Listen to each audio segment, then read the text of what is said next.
姐姐，为什么要告诉这楚风你的身份？风铃对礼物问道。他今日既然帮了忙，之前的恩怨自然要化解，与其日后被他发现，还不如我先告诉他。礼物说道。我记得你说过他，但你当时不是说他是你在祖武天河遇到的小角色吗？那为何这次遇到你却又突然告知于我，他可以帮我破阵呢？风铃对礼物问道。他与楚风第一次见面便是在那行宫之内，但其实在他见到楚风之前，就已经收到了礼物的通知，告知了关于楚风要去那行宫，以及楚风有些特别，风铃可以尝试利用楚风破解行宫考验等事。刚好诅咒之力发作，楚风出手相助，虽然只是化解了表面症状，但能做到这一点已经很不简单。但我当时也只是察觉到他不简单，仅此而已。本来也只是想试一试，并没有抱以太大期望，但我也没想到我们失败那么多次的考验，他能一次便通过。礼物说道。我也没有想到这个家伙这么厉害，而且这一次的考验与我们之前遇到的考验都不相同。风铃道。难道变简单了，所以他才通过？礼物问。想什么呢？怎么可能变简单？变难了，变得非常难。尽管我们之前踏入的时候，每一次的考验也都是不同的，但至少都能够全身而退。但这一次，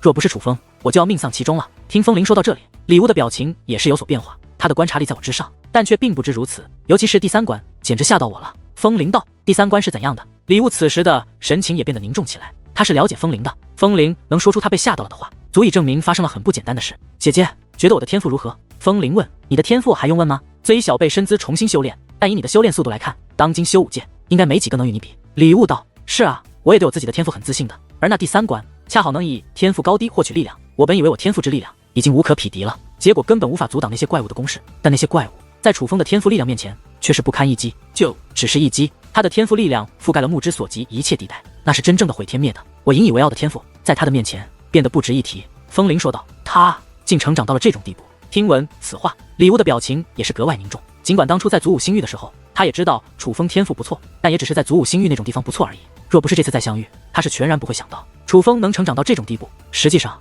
若不是风铃说，他也想不到楚风的天赋竟会如此恐怖。姐，你怎么了？忽然，风铃问道。他在礼物的脸上竟然看到了担忧，但同时还感受到了丝丝寒意。虽与这楚风接触不多，但关于他的事我也听闻了一些。此子乃心狠手辣之辈，我与他的恩怨也许还能够化解，但是你抢夺了大人留下的宝物，我怕他铭记于心，日后对你不利。礼物说道。姐，你该不会是想斩草除根吧？风铃问。这是最保险的方法。礼物道。姐，大可不必，我好歹与他接触过，感觉他不像是那么不讲理的人。就算是他有怨念，但以后我们找到好东西再补偿他就是了。况且他与那白云清关系那么好，我们若真的杀了他，被那白云清知道，他怪你怎么办？风铃话到此处，忽然咧嘴一笑。白云清知道能如何？他若知道，连他也一起除掉。礼物道。那你现在就一起除掉哥，干嘛只杀楚风？风铃问。你以为我不敢？礼物皱起了眉头。没，你敢？我姐姐什么不敢啊？人家和你开玩笑的吗？见状，风铃赶忙撒娇地摇了摇礼物的胳膊，可礼物却是将他的手甩开道。楚风天赋若真如你所说，那他日后的成长将比我所预料的还要快。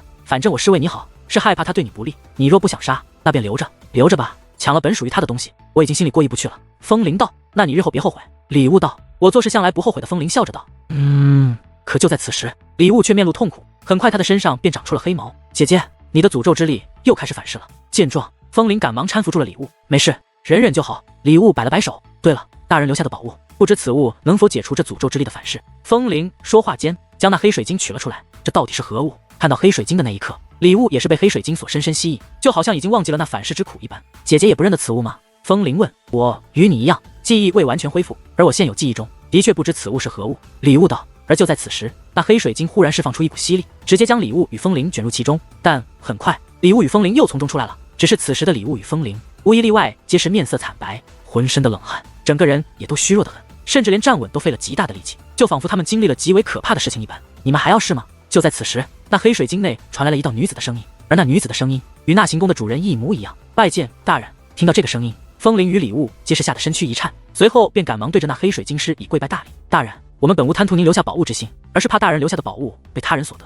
所以才会如此，还请大人莫怪。大人既然在世，我们姐妹二人愿誓死追随大人，还请大人告知我们姐妹您现在何处，我们姐妹立刻前往。礼物开口说道。而向来话多的风铃此时却不敢多言，脸上有着极度的恐惧。当那女子声音响起之后，风铃脸上的恐惧可比刚从黑水晶出来还要浓郁得多。你们与我并非主仆关系，去过好你们自己的生活吧。那女子的声音再度从黑水晶内传来，下一刻，那黑水晶便化作一道流光，向楚风所在的方向追赶而去。尽管黑水晶离去，可礼物与风铃却根本没有追赶之意，且他们脸上之惧色依然不减。姐，风铃看向礼物，开口时嘴唇都在颤抖。大人真的没死吗？大人真的还在世？这感觉不像是阵法的话术，大人可能真的还在世。礼物说这话的时候也皱着眉头。听闻此话，刚刚起身的风铃顿时双腿一软，险些站立不稳。大人还活着，我们去盗取大人行宫之宝物，大人会不会杀了我们？风铃担忧的道。不会，大人若要杀我们，我们已经死了。李雾道。那黑水晶应该只是大人传递之物，大人根本就没在这里。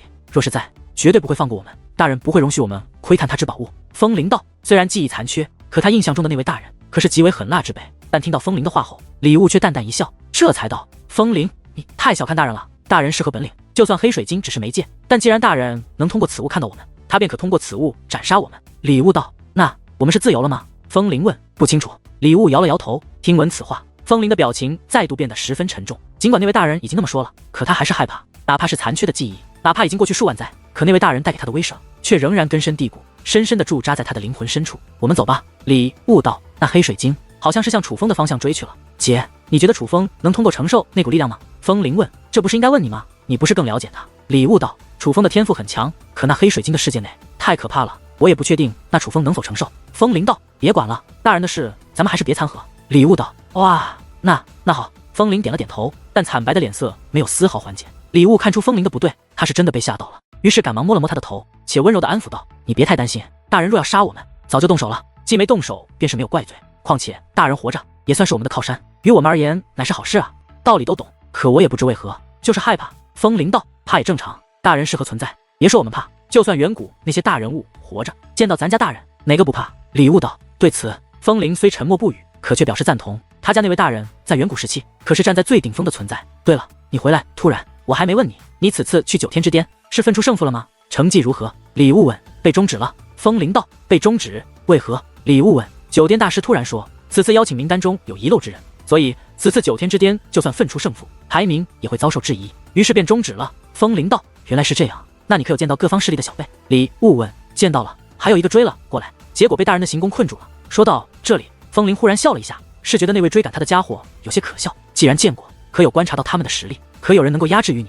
李悟又问。都不怎么样，不过是背靠大树好乘凉罢了。不过仙海鱼族那位倒是有些深藏不露。风铃道。是那个叫做仙海少羽的？李悟问。虽然没有人与他交手，可他给我的感觉很强。风铃道。没把握胜他吗？李悟道。如果说同等修为，自然有把握，就是不知道他具体修为。风铃自信的道。这才像我认识的风铃。走吧，先离开这里。李悟道。风铃点了点头。与此同时，楚风正在快速的追赶，他已经通过李悟留给他的东西，确定李悟不是被黑毛幽灵诅咒，其实他就是黑毛幽灵。因为已经与李悟有过交集，楚风感觉李悟也并不坏，所以想问清楚关于他的更多事。只是可惜，一番追赶之后，楚风几乎能够确定他是追不上李悟了。可就在此时，一道黑光快速的追赶而来，定睛一看，竟是那颗被风铃抢夺走的黑水晶。此物怎么会？楚风正感到不解之际，那黑水晶便释放出磅礴吸力，直接将楚风卷入其中。下一刻，楚风身处于一片混沌世界，此地极为浩瀚，宛如浩瀚星空。这里同样光芒璀璨，但闪烁光芒的并非由无数世界组成的漫天星辰，而是一颗颗蓝色光点。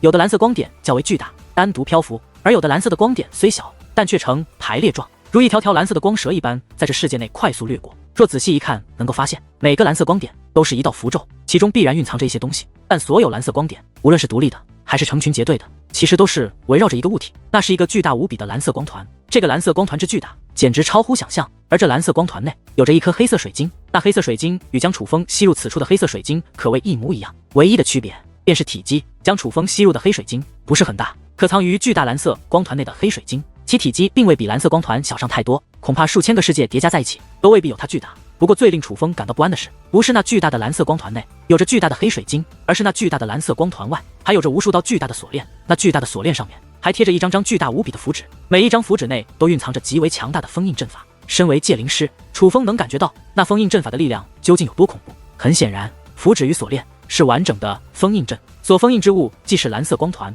也可能是那黑色水晶，而如此强大的封印阵所封印之物必然极为可怕，这让楚风也感觉毛骨悚然。只是那随便一道符纸的封印阵都可以轻而易举地将楚风抹杀，就别说那由数千道符纸以及特制锁链所封印之物了。忽然，楚风感觉身后有一道目光看着他，于是警戒的他猛然回头，这才发现在他的身后有着一团红色气焰，红色气焰快速缠绕，而楚风感受到的目光正是从这红色气焰内传出。此时正面观望，同样能够感受到那目光的存在。前辈，又见面了。楚风忽然笑道，虽说这团红色气焰不大，不过是直径10几米的大小，但楚风却知道这位正是那座行宫的主人。楚风本来是有些慌的，可看到这位出现，反而安心了不少。虽然此地可怕，但这位大人给楚风的感觉却更为强大，有他在，楚风甚至觉得那被封印之物也没那么可怕了。在楚风发现他后，那行宫主人则是将目光投向了那被封印的黑水晶。此乃太古之物，蕴藏3种至暗之道。本帝曾顿悟其一，独创秘籍，另有他人也顿悟其一，同样创出不弱的秘籍。3种至暗之道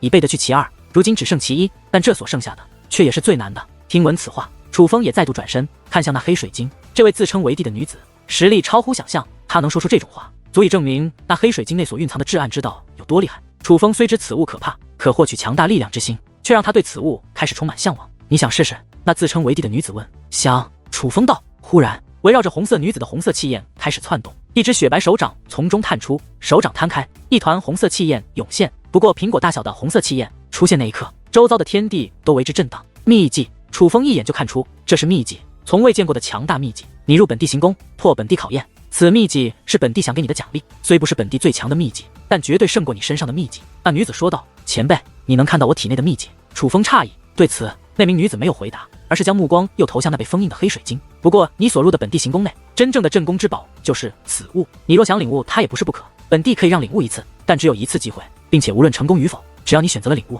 本地这秘籍可就要收回了。听闻此话，楚风明白了，这位女子是在给楚风选择。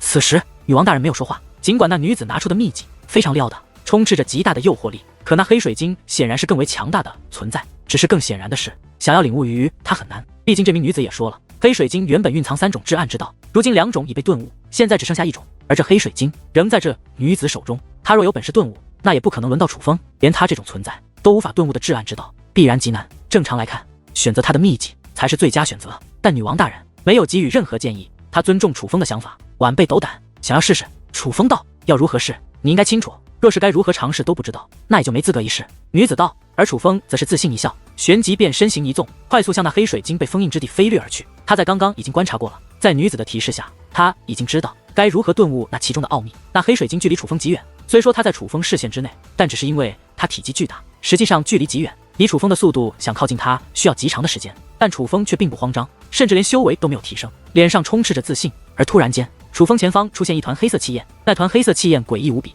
直奔楚风冲击而来。可楚风不仅不闪不躲，反而干脆停了下来，任由那黑色气焰进入自己的体内。黑焰入体，楚风也是紧咬牙关，致命的疼痛覆盖全身，哪怕楚风也是双拳紧握，疼得青筋暴起。可楚风不仅不慌，反而显得有些兴奋，这就是他选择向前的原因，这就是他所等待的。只有通过这重考验，才有领悟那至暗之道的资格。很快，黑色气焰与楚风相融，而那些原本并列而行的蓝色光团竟不再快速飞掠，而是定在了原地。忽然，楚风双臂张开，随后那些并列而行的蓝色光团便纷纷向黑水晶的方向飞掠而去。是楚风，楚风掌控了那些光团，在楚风的掌控下，那并列而行的蓝色光团不仅很快来到了黑水晶的面前，更是开始不断的攻击封印黑水晶的锁链。但那不是胡乱的攻击，而是在破阵。在楚风的催动下，攻击整齐有序，那锁链上原本散发光芒的符纸开始一一熄灭，伴随一声巨响，那锁链四散开来。紧接着，一股磅礴的吸力自那黑水晶内释放而出，瞬息之间，楚风便被吞入其中。时间一点一点流逝，转眼间已经过去了1个时辰，1个时辰还未出来，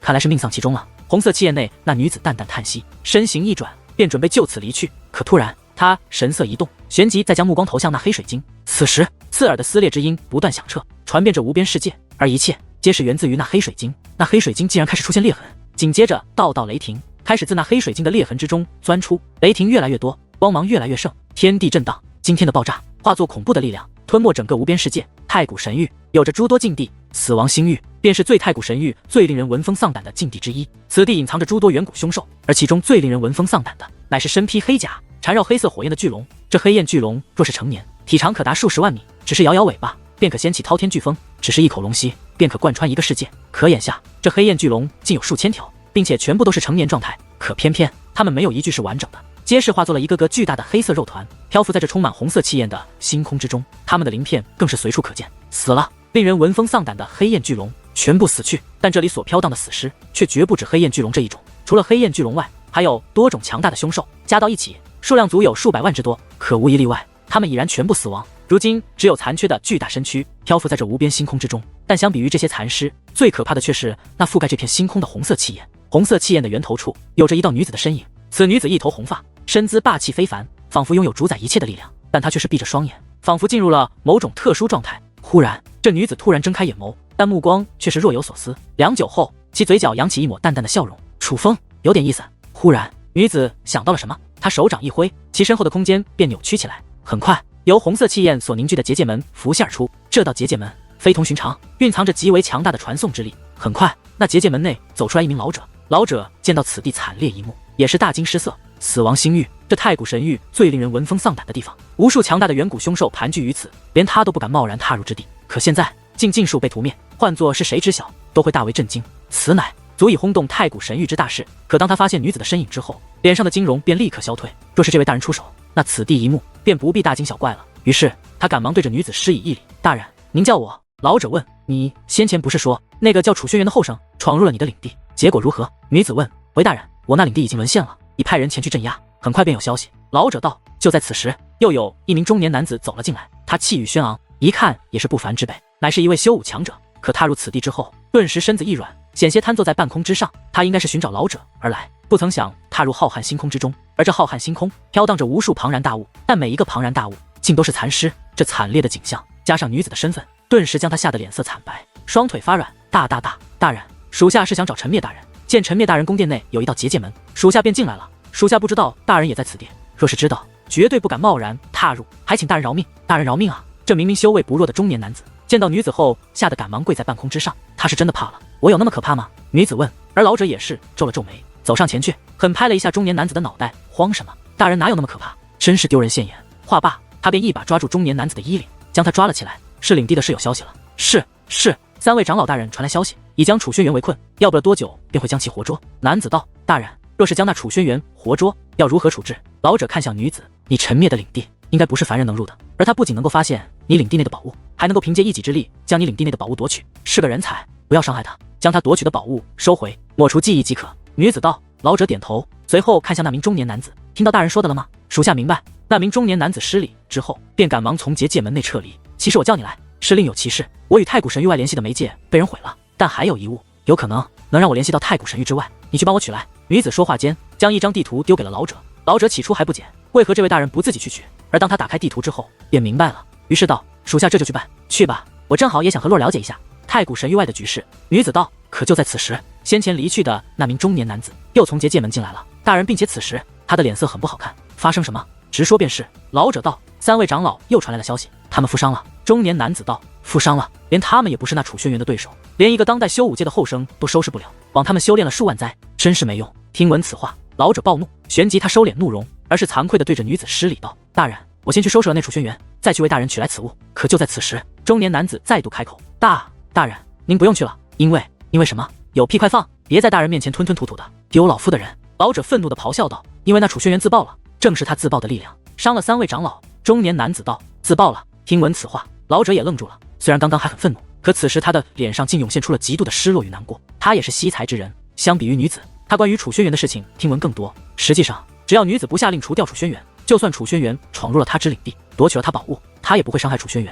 现在这个局面可不是他想看到的。难道他们3个没有透露出只是想要活捉楚轩辕的意图吗？为何要将楚轩辕逼到如此境地？老者再度愤怒地咆哮起来，但这一次的怒火不是因为楚轩辕，而是因为那3位长老，害得楚轩辕自爆而亡。大人，那楚轩辕的确自爆了，但却并非本体，而是分身。中年男子道。分身？听到这2个字，老者那悲痛的情绪顿时得到了缓解，脸上竟还露出了淡淡的笑容。你这小子说话怎么大喘气？所以说那楚轩辕是用分身自爆，挡住了他们3人，而本体则是逃脱了。老者问。不是。中年男子摇了摇头。不是。老者不解，不由问道：到底是怎么回事？是分身，从一开始就是分身，楚轩辕的本体根本没有出现。中年男子道。什么？听闻此话，老者脸色巨变，就连那名女子的目光也是有所变化，变得感兴趣起来。你是说那闯我领地，拜我手下，夺我宝物，甚至伤了那3位的，只是楚轩辕的一道分身？老者又问。是。3位长老大人传递来的消息的确是如此。中年男子道。这个楚轩辕，他此时老者的脸色变得异常复杂，而那女子则是淡淡的笑了。太古神域外有个楚风，太古神域内又有个楚轩辕，谁说当代武者人才凋零的？依我看，只是这姓楚的便有2个了不得。女子道。大人，您说的楚风是谁？老者好奇地问。楚轩辕有多厉的，他是知晓的。而这位大人竟将那楚风与楚轩辕相提并论，他便意识到这个楚风也很不简单，说起来还比那楚轩辕年轻不少，是个小辈。我刚刚不是说我与太古神域外联系的媒介被毁了，正是这楚风所为。女子道。此子好大的胆子，竟敢破坏大人之物。老者道。并不是你想的那样，他并没有冒犯之处。我那媒介可不是寻常的媒介，而是那颗蕴藏太古时期至暗之道的太古黑水晶。女子道。那个物件它是如何摧毁的？老者大惊，因为他知道此物那是一个本无法摧毁之物，媒介被毁，我的意识便回到了本体。后续没有看到，但我猜测他是有机会领悟那太古黑水晶内最后一种至暗之道的。女子道：最后一种至暗之道。听闻此话，老者的脸上的惊容更浓，因为他清楚最后一种至暗之道是眼前这位大人以及那位存在都无法领悟的。无需他言，只是这一点就足以证明这楚风的可怕。不过领悟至暗之道也不是一件容易的事，所以我也很想知道他到底能否成功。女子道：若是失败会是怎样？老者问：若是早些失败，倒是还能活命，但到了他这种时刻，若是失败，便只会被至暗之道吞噬。女子道：若是这样，那可就太可惜了。老者也发出感叹，虽没见过楚风，可听到这位大人这样说，他也知道那楚风是怎样的人才。身为惜才之人，他自然不希望一个人才就此陨落。但感叹归感叹，太古神域之外的事，他是有心无力。毕竟连这位大人都只能通过媒介进行联系，没了媒介也是没有任何办法。于是道：大人，那楚轩辕既是分身，那关于我们的事想必会有所暴露。若大人应允，我亲自出手去抹除他的记忆。算了，既然都被他逃了，便不要追究了。女子道：可是老者有些顾虑。没事，反正时机快要到了，我们的身份迟早也要被世人所知的。女子道：听闻此话，老者表情变得犹豫，似是有话想说。怎么，有话想说？女子问。是。老者点头。是不是想我将楚轩辕招入麾下？女子问。大人明鉴，这楚轩辕莫说放在当世，就算是在远古时期，也绝对是不可多得的好苗子。若能为我们所用，日后必会超越于我，成为大人的最强助力。老者道：你与他见过吗？女子问。没有，没有大人应允，老夫不敢与其见面，但早有观察过。此子虽做事虽狠辣，可实则是个明事理之人。老者道：此子雄心勃勃，怕不会为我们所用。这件事日后再说吧。女子道：遵命。虽然女子没有应允，可老者还是非常高兴，因为他听得出来，其实这位大人对楚轩辕也是非常欣赏的。太古神域外，那片丛林之上，楚风已从黑水晶内脱离而出，可此时的楚风却是盘坐在半空之上，双眼紧闭，双手捏诀，不仅周身涌动着黑色气焰，脸上更是布满痛苦之色。可偏偏在那满是痛苦的脸上，却又有着一抹不可动摇之坚决。唯有他自己知道，现在于他而言是多么关键之时刻。他在驯服那至暗之道。楚风于黑水晶内领悟到了至暗之道，通常楚风领悟之物便会归楚风所运用，可这至暗之道却是不同。他被楚风领悟之后，竟生出了独立的意识，并且天生反骨，不愿为楚风所控，竟对楚风造成了反噬。若楚风不能将其掌控，那他将占据楚风的肉身，轻者楚风成为行尸走肉，重则成为被这至暗之道所驱使的杀人恶魔。不过楚风也是丝毫不慌，既能将其领悟，自然也可将其征服。若是这个自信没有，楚风就不会选择对那黑水晶进行顿悟。随着时间流逝，楚风周身的黑色气焰重新涌入体内，而楚风紧闭的双眼也是缓缓睁开。怎样，楚风？当楚风睁开眼眸那一刻，女王大人关切的声音便立刻响起。他其实担心坏了，只是因为知道先前对楚风而言乃是关键时刻，所以他连话都不敢说。哪怕现在他也不知道楚风具体的情况，但没事，不用担心。只是这所谓的至暗之道还真是有些不简单，他竟有自己的意识，不仅不愿屈服于我，还想夺取我之身躯。楚风道：那现在到底是怎么个情况？你将他收服了吗？女王大人问。我暂时将其控制住了，若要将其彻底为我所用，还需要一个契机。这至暗之道拥有自己的想法，难怪那位前辈说他将他领悟的至暗之道创作出了秘籍，因为这至暗之道必须要以自己的意识存活，不可能完全的为我所用，所以若想让他为我所用，我也需要将它打造成秘籍。但是这秘籍不是这么容易打造的，虽说我已经领悟到了他的力量，可是他却需要一个容器。楚风道：容器？那他需要什么样的容器？女王大人问。他想吞噬我的身躯，将我占为己用，我当然不能将我的身躯让给他，所以我需要给他找一个身躯，让他占据，也只有这样才能更好的发挥他的力量。但他的力量太强，寻常的身躯作为容器又肯定不行，需要一个很厉害的容器才行。楚风道：若是找到了，他就能为你所用。女王大人问。若是找到了，我便可以将它打造成为我所用的秘籍。实际上这至暗之道较为特殊，因此也只能打造成秘籍。楚风道：那能够打造成怎样的秘籍？女王大人问。很强的秘籍。提及此事，楚风都变得兴奋起来。有多强？女王大人问。不敢说是所向披靡，但绝对的极为特别，甚至令人闻风丧胆的秘籍，到时候你便知道了。楚风道：切，还卖上关子了。女王大人撇了撇嘴，旋即又道：那现在他不会伤害你了？肯定啊，已经被我封住了，毕竟是我所领悟来的，就算是有自己的意识，但在我体内也掀不起太大浪花。刚刚的却是想占据我的肉身，但我从那黑水晶上面领悟的时候，就已经寻得了整治他的方法。他想和我斗，根本就是不自量力，没斗几下，他便意识到斗不过我，直接怂了。楚风得意地说道：小鬼，你好是狂妄，本尊岂会怕你？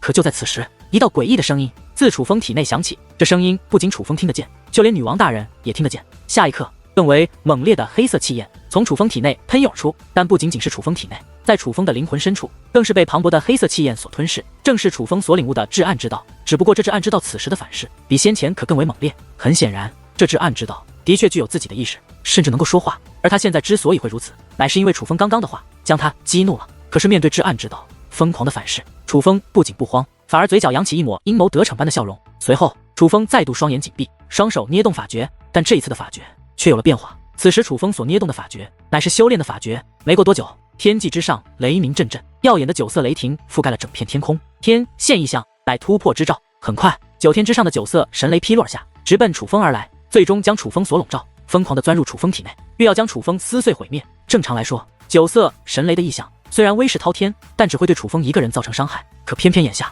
那9色神雷对反噬楚风的至暗之道也造成了伤害。原本还能与楚风相互抗衡的至暗之道，此时惨叫连连，最终龟缩在了楚风灵魂之内，化作极小的一团黑色气焰。可那异象雷霆竟进入楚风灵魂，不断对那至暗之道进行轰击，就仿佛那异象已经被楚风所操控一般。快住手！快住手！先前还狂妄的至暗之道，此时顿时变得怂了起来。但楚风可没有就此罢手，而是很快运用雷霆异象，打造了一座牢笼，将那至暗之道困在了当中。做完这一切之后，楚风才睁开了眼眸。好了，蛋蛋，不要紧张，他已经被我封印了。楚风笑道：“楚风，你认真的吗？你刚刚也是这么说的。”而女王大人则是忧虑不减，毕竟楚风先前刚说完他已经将至暗之道封印，那至暗之道便对楚风发起了反噬。刚刚是假的，但这一次是真的，我已经凭借专精之道的力量，引用刚刚的雷霆异象将其封印了。楚风道：“所以你突破了？”女王大人道：“是，我已是2品半神。”楚风道：“可你怎么突然就突破了？之前没听你说你有将要突破的感觉啊？”女王大人道：“我也是刚刚在收服这至暗之道的时候才发现，与其对抗的时候能够感受到突破契机，并且他与我对抗的越是激烈，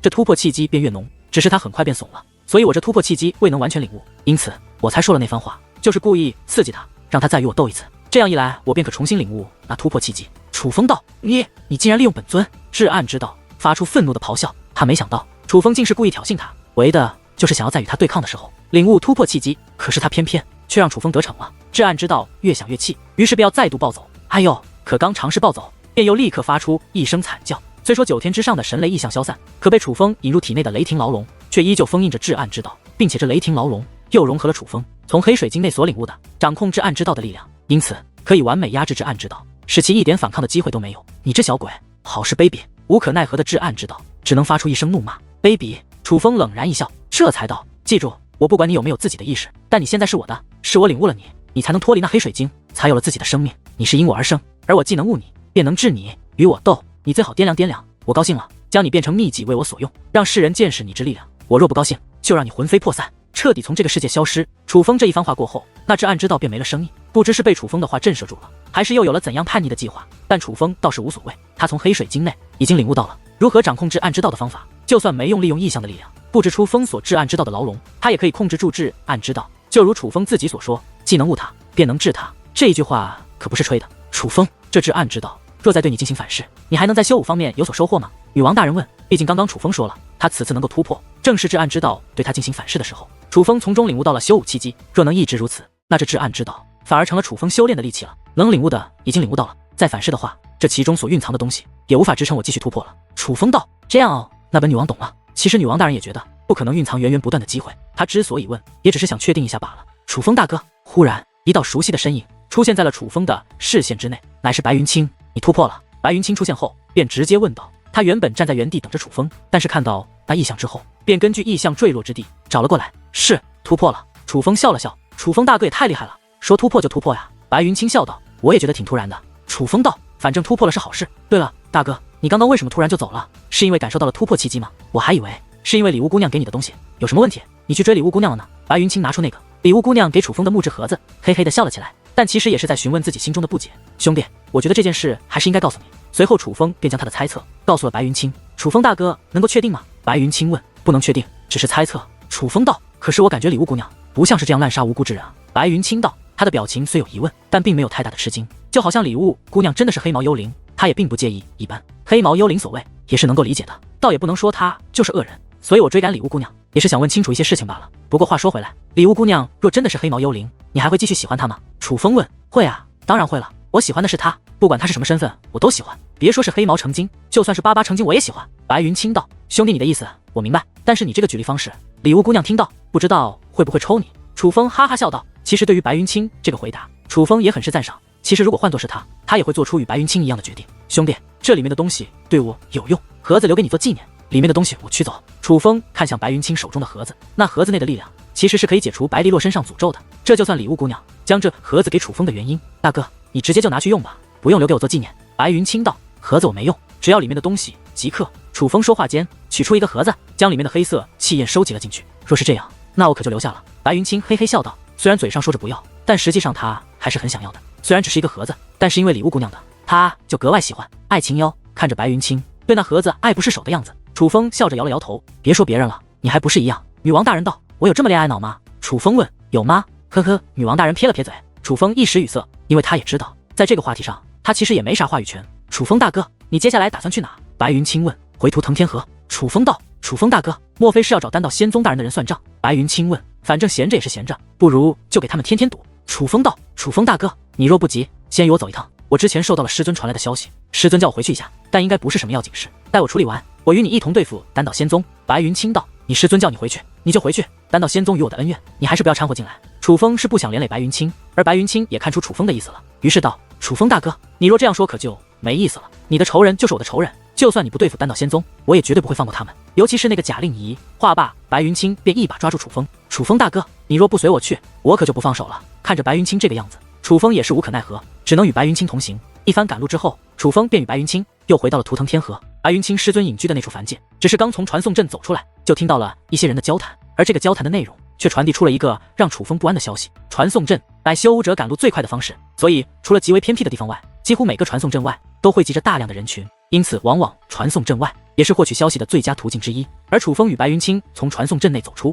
便听到了3件事。第一件事是一个叫做被称为结界画师的人要在一段时间后举办一场画展，这件事楚风本并不关心，但第2件事和第3件事则是与楚风有关的。第2件事乃是图腾九道发布了九道天诏，要以九道之名来护楚风。这件事听闻此事，楚风与白云清都很诧异，尤其是白云清与楚风讲述了九道天诏是何等手段之后，楚风更加意外了。没想到图腾九道会不惜以如此手段来护他，能够得到图腾九道的庇护，楚风自己也觉得这是一件好事。但这第3件事则是让楚风感觉不太对劲，而第3件事则是有消息称楚风绑了单道仙宗贾令仪的儿子贾霍，并且约定在结界画师举办画展的时候，让贾令仪亲自去赎人，若是贾令仪不去，便杀了他的儿子贾霍。而随着时间流逝，很多消息都已经传开，楚风的威名也早已于图腾天河响彻。人们不仅知道楚风是最强试炼的最强武尊获得者，甚至关于楚风与贾令仪的恩怨，乃是因为楚风的奶奶被贾令仪所害这个消息也传了出来。不过因为贾令仪身份特殊，而楚风身份则是有着各种传闻，所以关于这个消息，大部分人都觉得是假的。但人们不知道的是，其实楚风根本就没有绑架那个贾霍，甚至在今日之前，楚风都不知道贾令仪还有个儿子叫贾霍。是谁在冒充楚风大哥？白云清皱着眉头，不知道，到时候去看看。对了，那个结界画师是什么身份？楚风问。结界画师是一个很神秘的界灵师，据说他的阵法都以画卷的形式布置的，他会时不时的举办画展，若是有人能够看破他的阵法，他会给予一些奖励。但是已经几10年没有举办画展了，所以我也没有见识过他所作之画。另外我还听闻这个结界画师好像与龙溪一族有着一定关系。白云清道。这样啊。楚风陷入沉思，他其实是在想，这个冒充他的人会不会与这个结界画师有什么关系？不然为何要挑选在这个结界画师举办画展的时候让贾令仪去赎人？楚风大哥，他们说的贾令仪害了你奶奶这个传闻是真的吗？白云清问这句话的时候，表情都变得凝重起来。是。楚风道。该死。听闻此话，白云清顿时暴怒。他先前只知道楚风与贾令仪有着过不去的恩怨，但不知道具体缘由。现在得知这个真相后，他终于明白楚风之前为何说贾令仪他必杀了。这件事乃是绝对的血海深仇，换作是他白云清也必然会报。楚风大哥，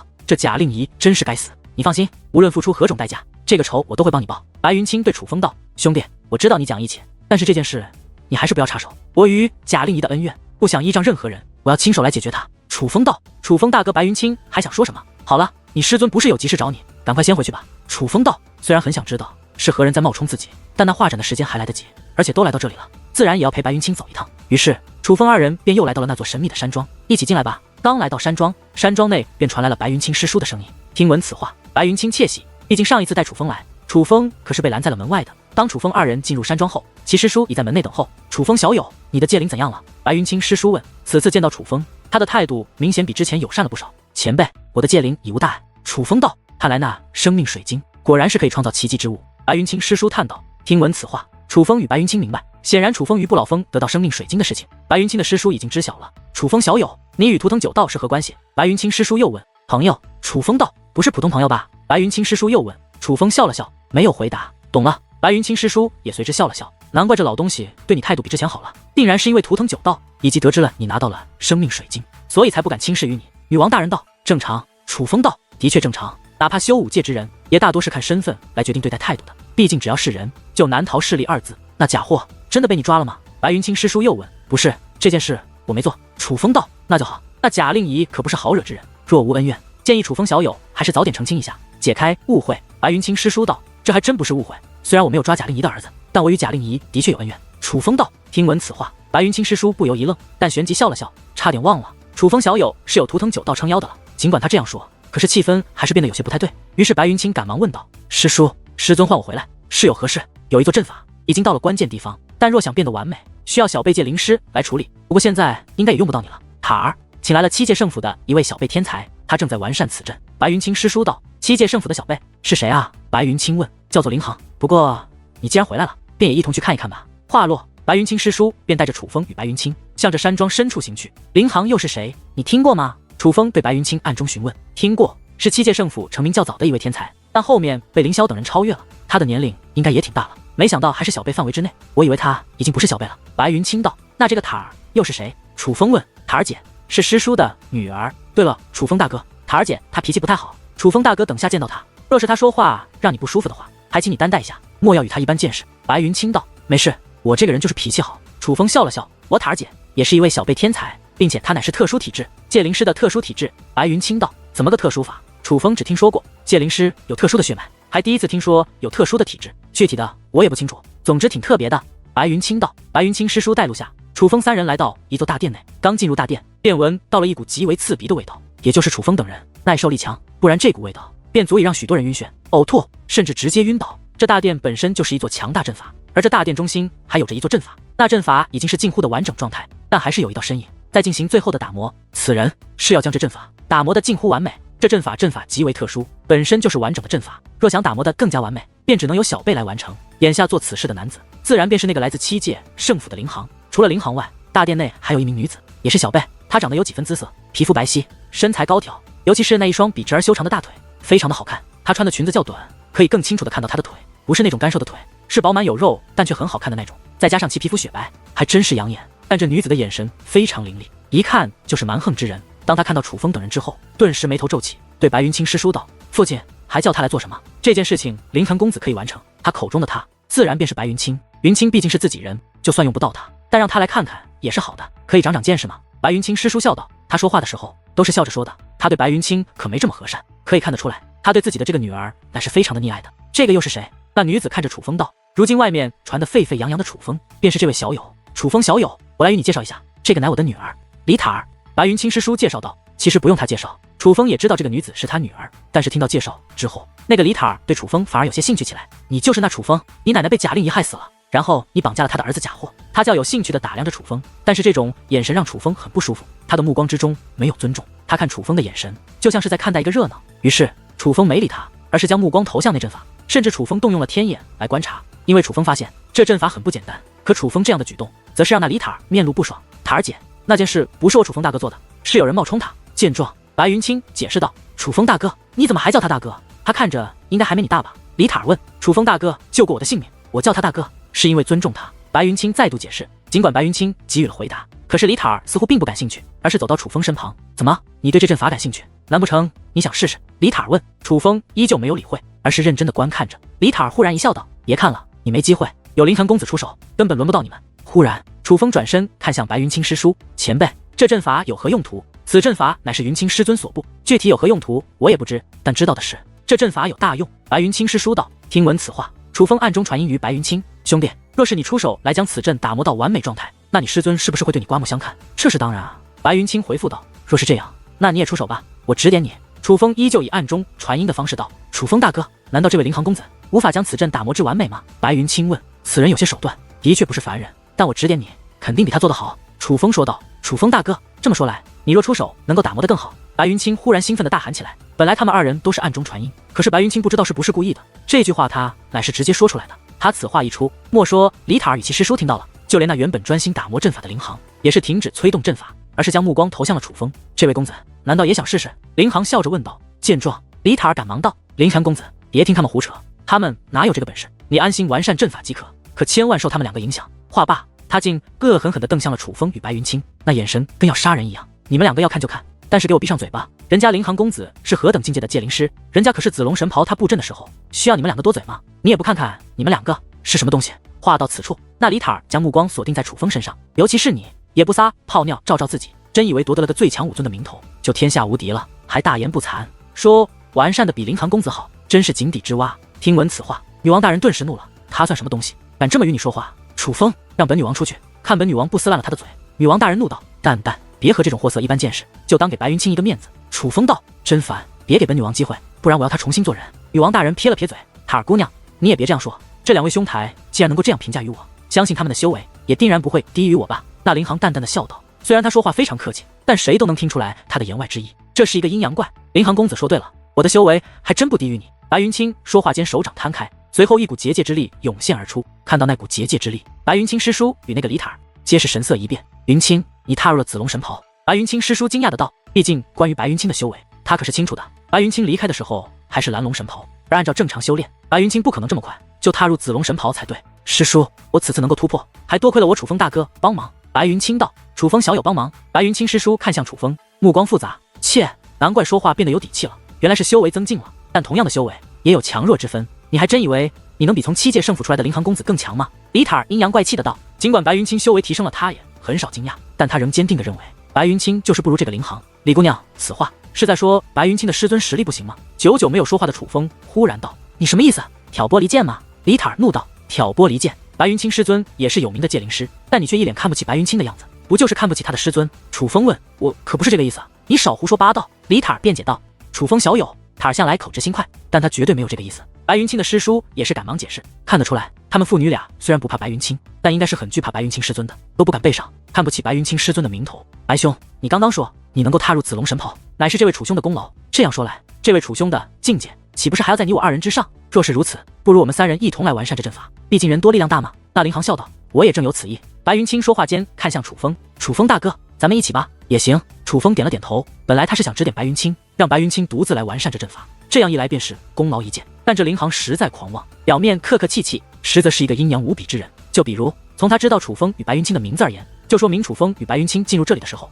他就已经注意到楚风2人，而楚风他们的交谈他也听得清清楚楚，可他根本没有理会。直到白云清说出那句话之后，他这才转身，说明他在意的不是楚风与白云清，而是在意他的实力被质疑。现在表面客气，嘴巴上说是想让楚风与白云清联手与他完善此阵，但多半是已经挖好了坑，等着楚风2人往里跳了。等一下，就在楚风走向那阵法之际，那林航又再度开口，楚公子，忘记问了，你到底是何境界？若你是紫龙神袍，那我与白兄便来辅助于你。那林航笑眯眯的道，果然坑已经挖好了，是想讽刺楚风的结界修为。他可能来到图腾天河之后，也听说了关于楚风的事，因此断定楚风就算有些实力，但结界之术远不如他。我楚风大哥是蓝龙神袍。白云清抢着道，蓝龙神袍吗？听闻此话，林航表情微微一愣，旋即道，楚公子果然很强，只是这个修为的话，恐怕无法完善此阵。放心吧，林公子，我楚风大哥虽是蓝龙神袍，但他布置的阵法堪比金龙神袍。白云清道，真的假的？听闻此话，那林航笑了，但明显是嘲笑的笑。白云清，你疯了是吧？就算你夸你这个大哥，但也要有个限度。蓝龙神袍可布置金龙神袍的阵法，你当我们是3岁小孩不成？那李塔尔直接对白云清大吼起来，态度极为恶劣，就像白云清是他的下人一般，可以说没有一点尊重可言。白云清也不是怕事的人，面对这林航他都没有丝毫怯懦，可是对于李塔尔的怒骂，他却没有丝毫还嘴的意思。你也是界灵师吧？楚风对李塔尔问道。废话，我虽不如林前公子，但我也是灰龙神袍，似是为了证明自己的实力。那李塔尔说话间还将自己的结界之力释放而出，果然他是灰龙神袍，既是界灵师，那我问你，我是蓝龙神袍，我的结界战力可否堪比4品半神？楚风问。你们还真是兄弟啊，一个比一个能吹。那白云清吹你布置的阵法堪比紫龙神袍，你更离谱，吹自己的结界战力堪比4品半神。谁不知道蓝龙神袍的战力对标的3品半神，你凭什么堪比4品半神？你以为你是7届胜负的凌霄啊？李塔尔讽刺的道。可就在此时，楚风结界之力释放而出，随后凝聚一道攻杀阵法向李塔尔袭击而去。可那攻杀阵法刚刚发动，一道身影便拦在李塔尔身前，将楚风的攻杀阵法抹除，乃是白云清师叔。楚风小友，这是何意？白云清师叔凝声问道，语气之中带有明显的怒意。但奇怪的是，先前还十分狂妄的李塔尔此时竟没有暴怒，反而忽然不说话了。他不可置信地看着楚风，显然没有料到楚风会对他出手。前辈放心，我没有伤害你女儿的意思，我只是想打破他的质疑，所以前辈还劳烦你说一下，我刚刚这阵法是何战力？楚风问。楚风小友所不知的阵法的确堪比4品半神，楚风小友竟能在神袍境获得界灵师的逆天战力，实属难得。白云清师叔冷静后也是不由夸赞起楚风，可是听到这个夸赞，那个林航的脸色明显变得不悦起来。我只是想向你的女儿证明我没有说谎，同样的，我兄弟也不会说谎。楚风说话间便走到那阵法前，且看向林航，林公子要辅助我。楚风公子果然厉害，竟拥有逆天战力，我林航实在佩服，当今小辈界灵师中的天才，当有你一席之地。但楚风公子要我辅助你，言外之意就是想说你真的可以布置出堪比金龙神袍的阵法？林航此话说的客气，实则就是在质疑。楚风也不与其争辩，直接布置阵法。而楚风这一出手，除了白云清之外，所有人都是神色一动。尽管无法确定，但楚风所布阵法展现出的感觉，的确是紫龙神袍之上的力量。虽然这种阵法力量不具被杀伤力，但是破阵的话，却的确很是逆天。伴随楚风这一出手，那整个大阵都变得异常明亮起来。楚风大哥，我该怎么做？白云清问。用你的方法即可，不用辅助我。楚风道。好。白云清对楚风言听计从，开始用自己的方法完善阵法。而那林航没再说话，则是继续催动他之前的阵法。三人合力之下，很快那阵法便光芒四射。成了，感谢3位小友，此阵成了。看到那璀璨无比的阵法，白云清师叔喜出望外，这阵法已是打磨成功。哼，还不是多亏了林航公子。李塔儿道。塔儿姐，打磨这阵法，明明我楚风大哥出力最多啊。白云清道。这是楚风见到李塔儿以来，白云清第一次反驳李塔儿的话，但却不是为了自己，而是为了楚风。笑话，他那阵法虚张声势罢了。我就不信一个蓝龙神袍真的能布置出堪比金龙神袍的阵法。李塔儿道。师叔，你应该看得出来，究竟谁出力最多？白云清看向自己的师叔，我还真看不清，但这不重要。此阵打磨成功，便是喜事一件，你们3人皆是功劳不小。白云清师叔道。听闻此话，楚风心中冷笑。白云清师叔不可能看不出来，他现在这么说，只是想给林航面子而已。于是楚风也没说话，他是看在白云清的面子。是这样的，我倒是不在乎这个名头，但3个人出力，的确不可能一样。而楚风公子既然说他的阵法堪比金龙神袍，那我觉得还是要给予公平。不如我们用另外一种方式来证明楚风公子的天赋的确在我与白兄之上，这样一来，也就将这公平还给了楚风公子。林航道。难道林公子想与我们比试一下？白云清道。比试倒不用，我们又不是敌人，比试什么呢？我倒是有一个不用比试，倒也能够分辨出我们3人之中天赋最强之人的方法。林航说话间，取出一物，看到那物之后，莫说他人，就连楚风也是被吸引了。家是一个掌心大小的物件，是一个铜制的宫殿。楚风只是一眼就看出此物乃是不寻常之物。林寒公子，此乃何物啊？与此同时，李塔儿也是好奇地询问起来。塔儿姑娘，此乃一件远古之宝，也是特殊的修炼圣地，是我爷爷的爷爷的爷爷当年立下大功，被7届圣府奖赏的，算是我们家的传家之宝。林航介绍道。那此物要怎么修炼？听到修炼圣地4个字，李塔儿的眼睛都放光了。但实际上，楚风与白云清也很感兴趣，进入其中即可修炼。林航道。那要如何分辨出我们谁的天赋更好？李塔儿又问。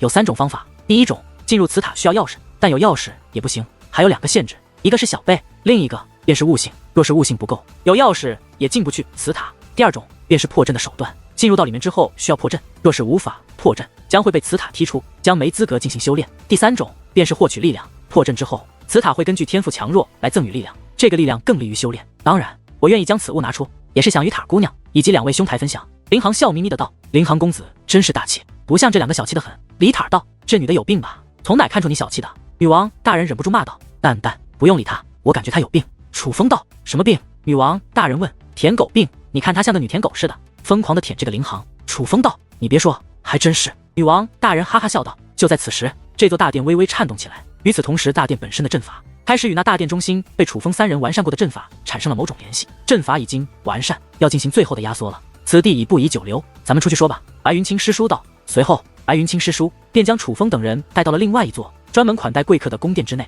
紧接着他便离开了，走得很匆忙。楚风注意到，原本白云清师叔对林航拿出的这个东西也是很感兴趣，但是此时却匆匆离开，说明是有要紧的事要处理。而楚风猜测，很可能是与他们刚刚完善的阵法有关。刚刚大殿内展现出了极为强大的阵法力量，必然是有人在催动。那阵法虽然强，但催动者也必然很强，否则不会释放那等威势。楚风猜测，很可能就是白云清那个一直没有露面的师尊在催动，也许其师叔现在也是去帮忙了。塔儿姑娘，2位兄台。此时，林航取出3把钥匙，分别递给了李塔儿、楚风以及白云清。那钥匙很小，只有指甲大小的长度，但的确是完整的钥匙，由古铜打造而成，与那宫殿材质相同。这钥匙数量有限，传承至今已是所剩不多了。我们7届圣府的小辈，就算花重金求我父亲也未必给他们这个机会。而如今此宝传到我的手中之后，我更是不给任何人面子，不是我不近人情，而是这钥匙实在太过稀少了。林航道。林寒公子，此物如此珍贵，岂不是便宜他们了？干脆别给他们进去的机会了。李塔儿道。无碍，我看楚风公子与白兄顺眼。林航笑道。林乾公子真是仗义之人，就怕你好心错付。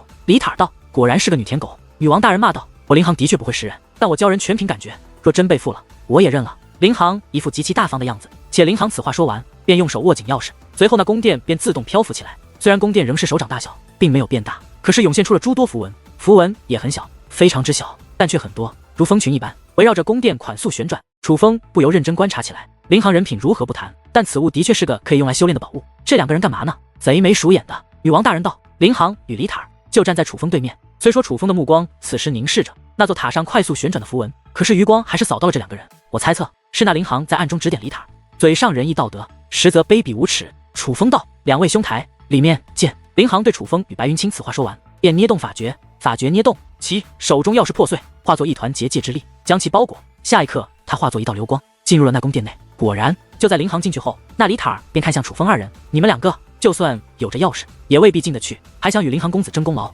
可笑！这一下，你们2个要丢脸了。”此话说完，他也捏动法诀，紧接着手中钥匙也是破碎，如林航一般进入了那宫殿之内。塔儿姐居然也进去了。白云清诧异：“你塔儿姐是得到了林航指点？”楚风道：“原来是这样，怪不得。”白云清一副恍然大悟的模样：“兄弟，你为何这么怕你的塔儿姐？”楚风问：“其实也不是怕，只是师叔待我不薄，我总不能与他女儿发生摩擦吧？毕竟若不是师尊师叔照顾，我说不定早就饿死了。”白云清笑道：“可是兄弟，尊重是相互的。”楚风道：“楚风大哥，道理我都懂，只是就当做还师叔恩情了吧。”白云清道。见白云清这样说，楚风有些心疼，但这种事他也不好劝，毕竟白云清自己的想通了，他总不能劝白云清去揍那李塔一顿吧。况且他那个师叔明显是个护女狂魔，白云清若真与李塔发生摩擦，那倒霉的还真可能是白云清。楚风大哥，我知道如何进去了，我领悟到方法了。这林航刚才故意说那种话，可能是以为我们看不透，进不去吧。白云清得意的道：“你领悟到的是什么方法？”楚风问：“就与林航一样啊。”白云清道：“你的那个方法不对。”楚风道：“哇，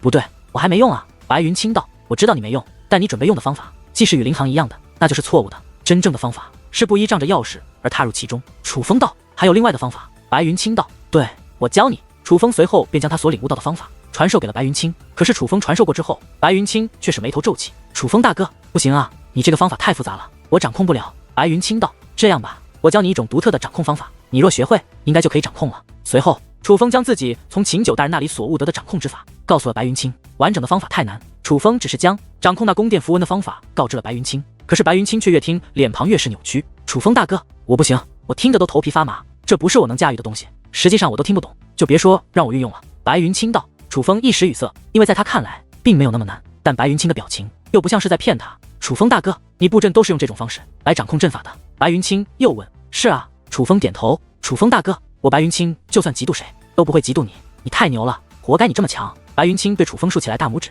但很快又道：“不过楚风大哥，你真的能不用这钥匙就进入其中？我给你演示一下吧。”楚风说话间便捏动法诀，法诀捏动，那钥匙并未破散，而是在楚风掌心微微颤动。紧接着，那宫殿之内便涌现出一团光芒，将楚风覆盖，紧接着将楚风拖入其中。我擦，这就是差距吗？白云清一脸震惊，他震惊的不是楚风可以进去，而是如此简单的就进去了。那可是他自认为不可能驾驭的手段，可在楚风手中竟如此简单。